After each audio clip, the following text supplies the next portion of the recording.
งอีสานเสียงอีสานเสียงสวัสดีค่ะพี่น้องนะคะตอนนี้เสียงอีสานเดินทางมาหอดมาลำพันใจแฟนๆที่แบรนด์จักรพันธ์แล้วนะคะคนไหลเนี่ยทักทายพี่น้องนะคะไม่รู้ได้ยินหรือเปล่านะคะแต่ว่าตอนนี้กำลังเริ่มไหลแล้ว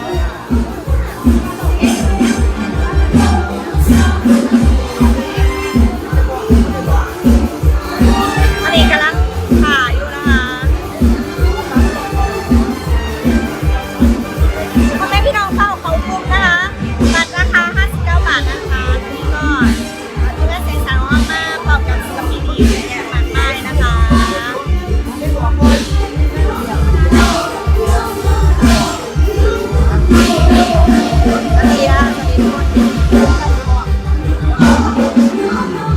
สวัสดี243 คนด้วยนะคะที่กำลังรับชมอยู่ในตอนนี้นะคะสวัสดีแฟนคลับหน่อยย้ายซ่อมว่าไงแม่นกันหน่อยก็กำลังแต่งหน้าอยู่พี่น้องบอลแม่งแบบแถวขอบคุณค่ะนี่พี่แม่จักรพันธ์นะคะย้ายแม่แต่งหน้าจะเท้าหนึ่งก่อนนะคะแล้วก็มาทักทายพวกพี่น้องที่ช่างแต่งหน้าประชุม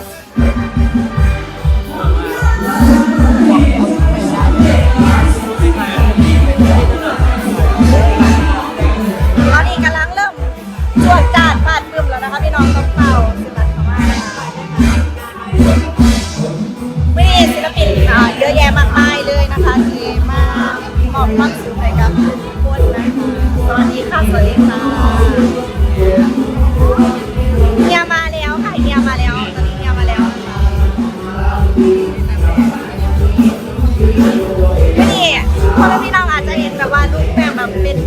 แปลกๆไม่ค่อยได้แบบรูปนี้นะคะจากช่างโอลีนะคะพี่โอลีนะคะแต่ไงนะคะยังจะสั่งถึงกี่โมงอีกจักหน่อยค่ะอีกจักหน่อยค่ะพี่น้องจักหน่อยนะคะ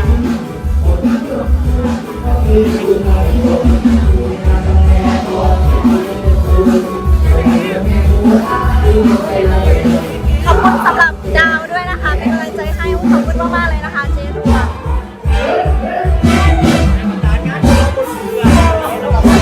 ทักทายแฟนคลับหน่อยค่ะ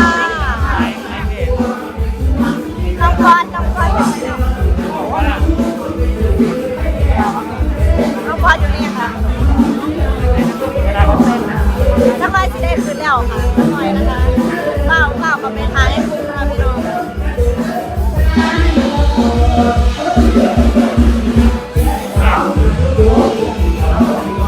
ขอบคุณค่ะรีบซื้อบัตรนะคะ59 บาทเท่านั้นนะคะลูกเพลงร้องเพลงอะไรวันนี้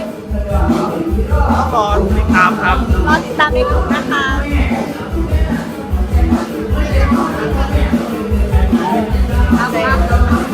สู้ๆนะบอลขอบคุณค่ะ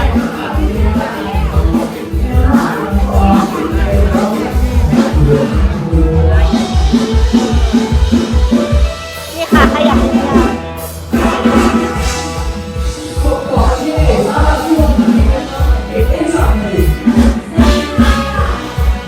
อย่าลืมซื้อบัตรเข้ากลุ่มด้วยนะคะ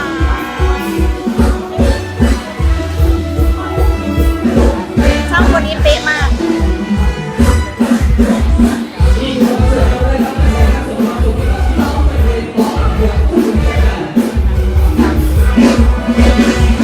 ไอ้แม่นค่ะขออนุญาตทักทายไอ้แม่นครับได้เลยปะคะพี่แม่นจักรพันธ์ค่ะสวัสดีครับพี่น้อง FC สิงห์อีสานนะครับเรื่องกับน้องแป้ง ตอนนี้ FC เขาไปหาในกลุ่มไหนหมดแล้วค่ะ ขอบคุณหลายครับแต่งหนาประทันเลี้ยวอยู่ ไม่กล่าวว่าแล้วจะว่ามารอเก่านะคะเดี๋ยวไอ้แม่นกันจะไปพอกันกับเสียงอีสานในวันที่10นี้ออกนะคะรอติดตามด้วยนะคะ จะเบาเศร้าไรเดี๋ยวเข้าหนึ่ง แม่นว่าให้รอก็เรียกว่าเป็นว่า แป๊บนึงเจ็บปาก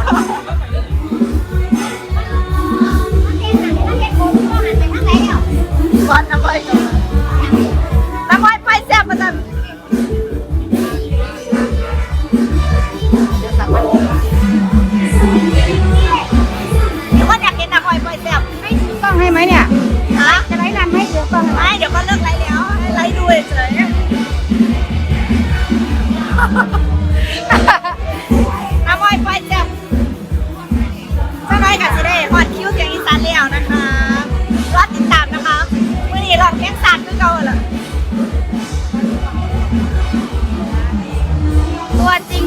วยมากบอกเลยสวยมากไม่เคยมีใครเห็นรูปนี้อันนี้ใช้ฟิลเตอร์ไหมเนี่ยไม่มาเหรอตัวจริงมาแล้วตัวจริงเหรอตัวแท้ตัวแท้โอเคค่ะเดี๋ยวเจอกันนะคะเจอกันในกลุ่มนะคะเอาพี่หน่อยเมื่อกันนี่ยัดคิวแล้วนึง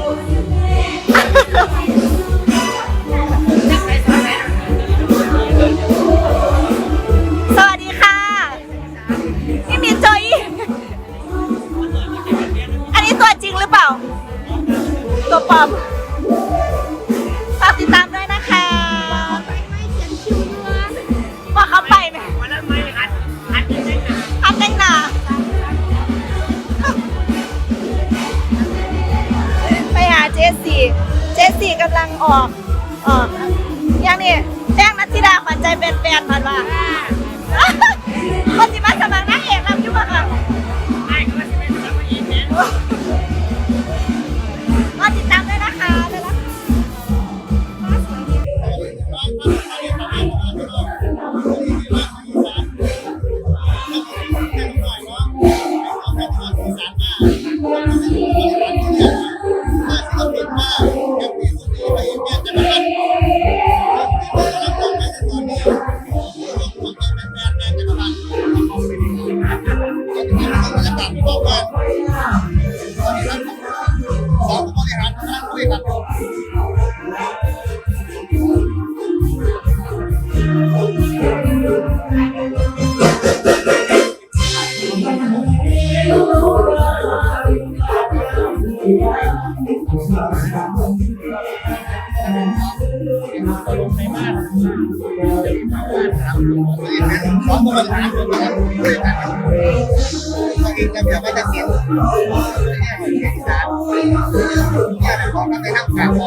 เรียนเรียนรู้กันครับ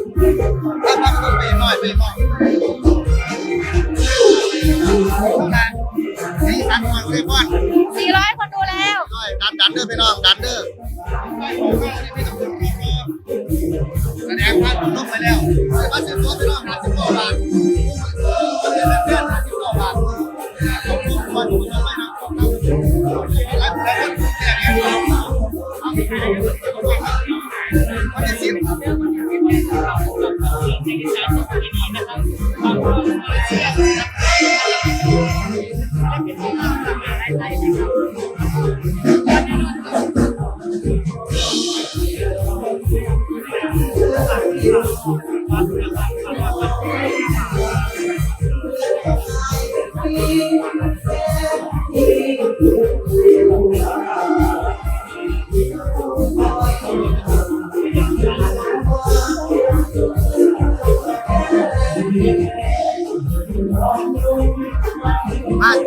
500แล้ว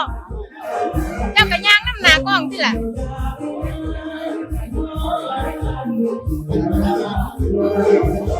เราได้ติดต่อนี่เรียกว่าเงิน100อันนี้บรรยากาศปัง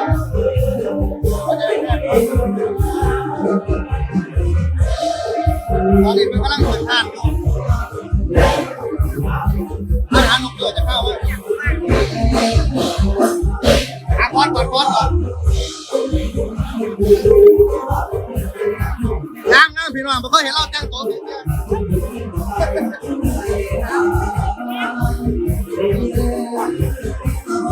เป็นคนหนาได้คนดีจะพร้อมอ่ะอันนี้ก็นางเอกครับนางเอกด้วยกัน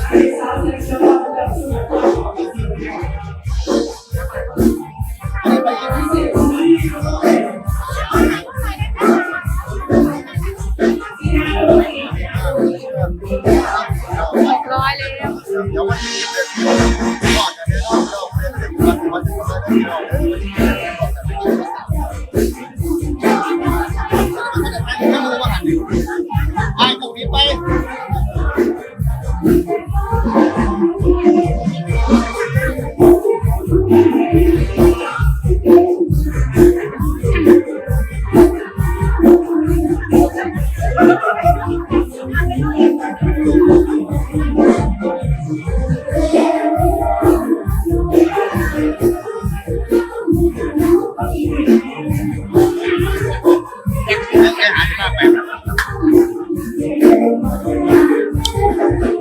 สวัสดีเกียรติ100 ท่านครับ ในตอนนี้นะครับ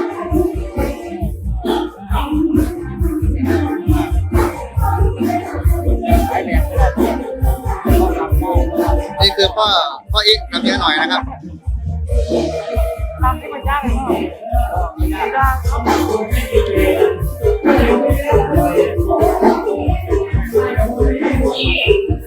ไอดอลของหลายๆคนครับ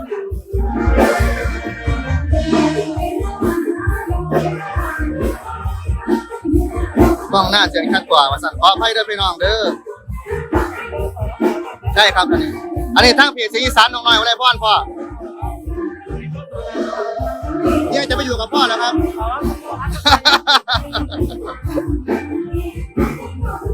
หลายผู้หลายคนครับ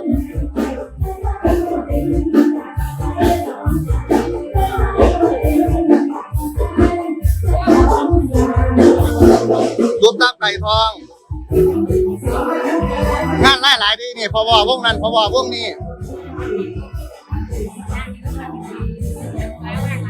ฮะพ่อมันการเบิร์ดนั่นแหละอ่ะเสร็จหรือยังครับเนี่ยครับเสร็จแล้วเราก็กลับได้เลยครับไม่รออะไรครับไม่ได้รออะไร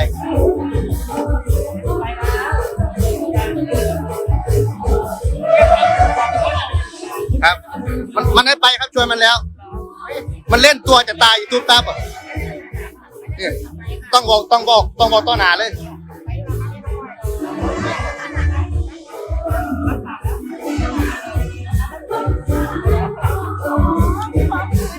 ครับโอเคครับพี่น้องประเด็นจะได้เดินทางกลับได้ประเด็นจะได้ เป็นสิ่งที่ชัดเนี่ย